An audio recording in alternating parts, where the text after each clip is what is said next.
Hello and welcome to our 7-8 minutes of weekly Torah talk. Our guest today is Rabbi Nate DeGroot.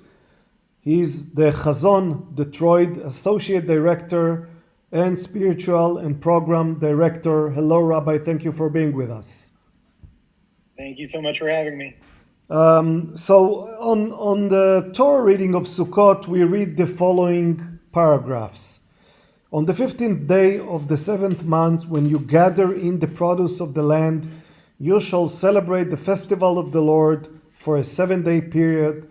The first day shall be a rest day, and the 8th day shall be a rest day.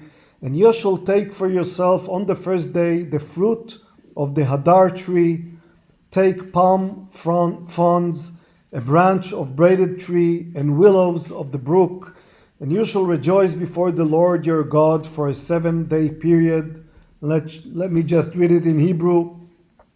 ולקחתם לכם ביום הראשון פרי עץ הדר, כפות תמרים, וענף עץ אבות וערבי נחל, ושמחתם לפני אדוני אלוהיכם 7 ימים.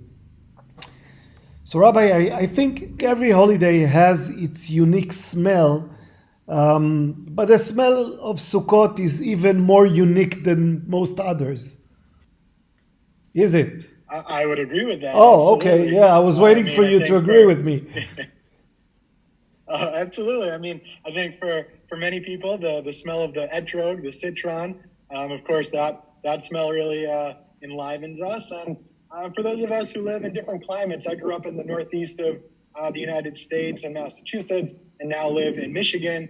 And there's kind of a quintessential smell of fall as the weather starts to change and the seasons start to change. I think for those of us who kind of experience the seasonal shift that comes around Sukkot every year, that's also a very familiar smell for us. And since we are forced to live outside for a week, to live in the sukkah, it's as if the Torah tells us, you shall smell.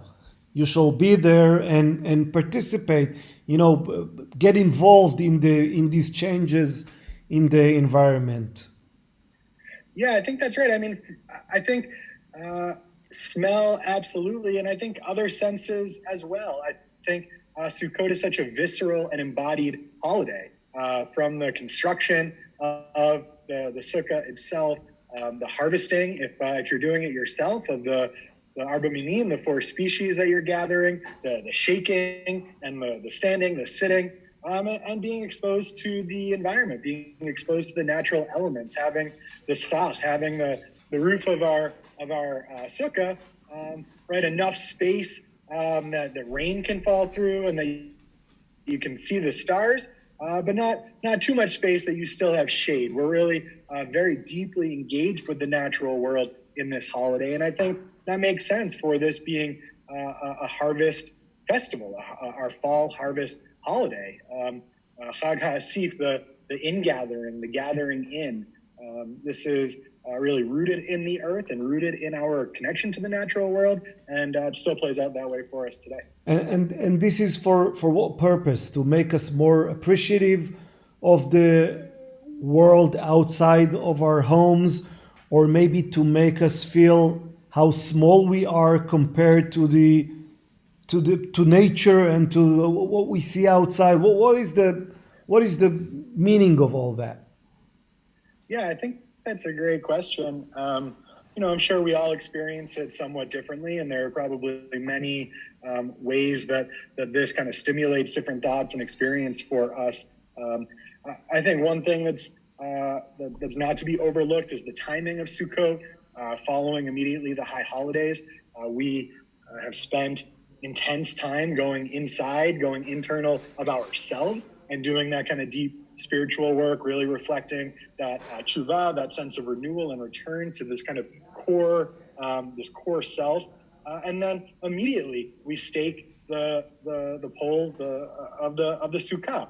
And I think it's relevant that we're going from this kind of tenuousness inside, who shall live, who shall die, who are we really, who do we strive to be, where have we fallen short, what are our goals for the coming year?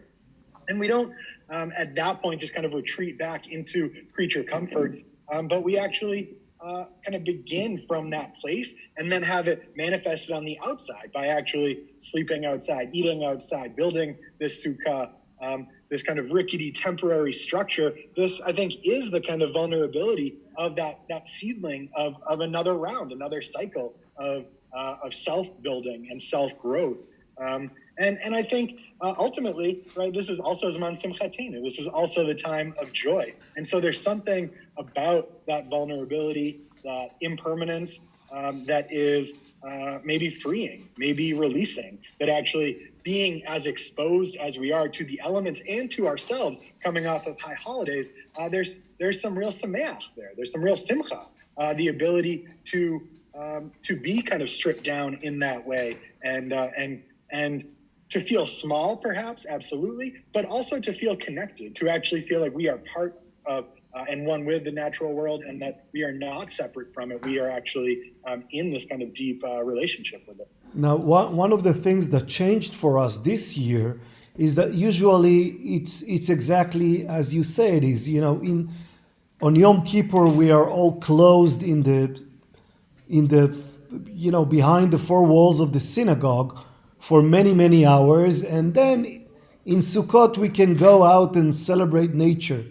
But this year, because of COVID, many of us spent Yom Kippur outside of the synagogue. But my own minyan was in a garden. At least in Israel, and I'm sure in the United States as well, many people spend Yom Kippur with nature around them as if this was Sukkot.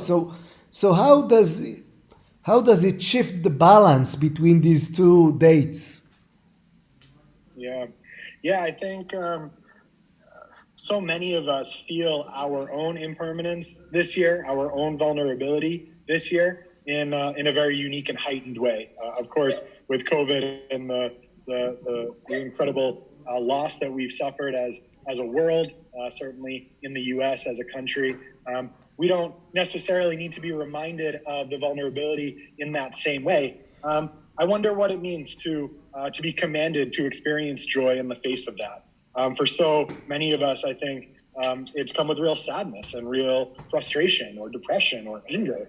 I think there's so many pieces to the kind of vulnerability that we have experienced over these last many months that is really painful for us, certainly loved ones lost. And so it's a challenge, I think, and it's tricky. How do we, in the face of all that, despite all of that, really lean into the experience of joy? Because and, we are something that we can. Yeah, we are commanded to be joyful, and one wonders if this is something you can even, if such command has any meaning. Can you tell someone now you must be joyful, and he? Right, it's a good question. We also are commanded to love. These are tricky things. I think maybe there's a part of the calendar, the Jewish calendar, the ebbs and flows, and the kind of symbolism and meaning that's behind these different seasons and these different holidays that maybe give us some extra spiritual power or spiritual perspective to engage in these practices. But I think it is imperative that we find places of joy in our life. And this year, certainly the invitation extended to guests to enter and join you in the sukkah is really different this year. You might not be doing that for safety reasons, out of precautions, that we don't invite the Ushpizin in to our actual physical sukkot this year. I wonder what it might look like to think about who do we need to invite in that might not be there in physical presence, but in spiritual presence. Who can help support us during these times? What ancestors, what leaders, what historical figures, what values do we want to bring into our Sukkot this year, and how can those guests help kind of fortify us in the midst of such uncertainty and vulnerability? With that, we'll conclude, and I will wish you both Shabbat Shalom, because Shabbat is coming, and Chag Sameach, because Sukkot is coming, and good health and joy. Rabbi, thank you so much. To you as well. Chag Sameach, Shabbat Shalom, and we'll talk again soon.